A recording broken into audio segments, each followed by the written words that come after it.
Donald Trump has said he's innocent and has called the charges against him political persecution and a witch hunt. Let's bring in Joseph Williams. He's a former senior editor at US News and World Report. Joseph, good to see you again. Now, explain for our international audience, if you don't mind, what this indictment means and what we can expect on Tuesday when the former president is arraigned.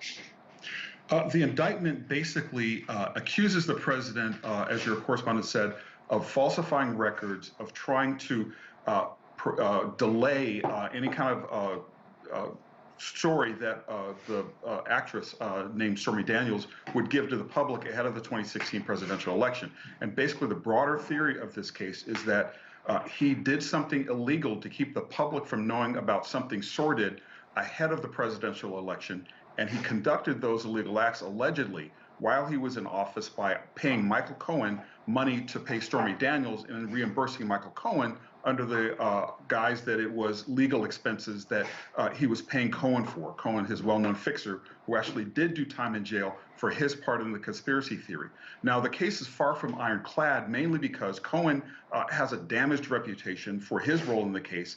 Daniels is an adult film star who does not have here in the United States, that's not necessarily a credible occupation. Even though they may be telling the truth, there is some aura of disreputability around the prosecution's star main witnesses. And there is some notion that if you prosecute a former president, then you create a political case that members of the other party in hyperpartisan times like we're in right now would use sort of as a weapon the next time they are holding power. Now, as we just heard from Nick, you know, the media attention on this case is absolutely huge. But if Trump is actually found guilty, what are the repercussions here? I mean, he can still run for office. So, you know, what's the likely outcome? The likely outcome in the short term is probably a lot of delays. Now, even in the best of scenarios, the case probably wouldn't go to trial any earlier than late summer, which would be right as the presidential elections are starting to take off. Longer term, it's more likely that it'll be 6 to 9 months before the case ever hits a court, but Trump has been known to delay. His main tactic is to ask for delays, to try to sue and countersue, to take more time for a case to get to trial.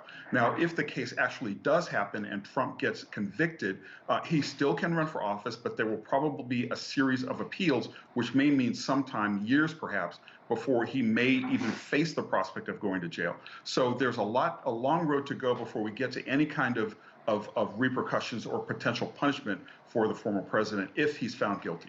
Now, it's not the only investigation into Trump at the moment. He's also being investigated in Georgia for election interference. Do you think that this case in New York will have any impact on whether they're going to indict him in Georgia as well? I mean, the charges in Georgia are harder to prove, but a lot more serious. But could this case in New York impact it in any way? Politically, probably that's the only way it will have any impact. The prosecutors are acting independently. The one in Washington, Jack Smith, and the one in Atlanta, Fani Willis, they're all acting independently of one another. So there's no suspicion that they will be talking to one another about who has the strongest case. That being said, I think what you said is probably most correct, that the charges in New York are the least serious of the ones that he's facing, and he is facing some major charges in Atlanta and in Washington, D.C., and if those become indictments, then we are going to have a really serious problem to deal with here. What do you think this could do in terms of galvanizing those more far-right groups? He's already got the support of a broad Republican base, but people like Marjorie Taylor Greene are going to be holding a rally in New York. What do you think could be the consequences of this case in terms of emboldening the far-right in the US? It's hard to see whether the far right would be more emboldened than they already are, to be honest with you. I mean, January 6th was kind of a high watermark. Now, that being said, January 6th also is functioning as a cautionary tale because, as you know, a lot of members of those far-right groups, Enrique Tarrio for one, Stuart Rose, the leader of the Proud Boys for another, they all are facing serious legal jeopardy. Stuart Rose is in prison right now. And so people may be kind of hedging their bets because they've already seen how a disquieting riot could play out in the legal halls of justice, that they could be exposing themselves. A lot of people may have seen that movie, which might be one of the reasons why there hasn't been this groundswell of support that Trump has called for pending the indictment in New York. All right, Joseph Williams, always great to have you on the program. Thanks very much.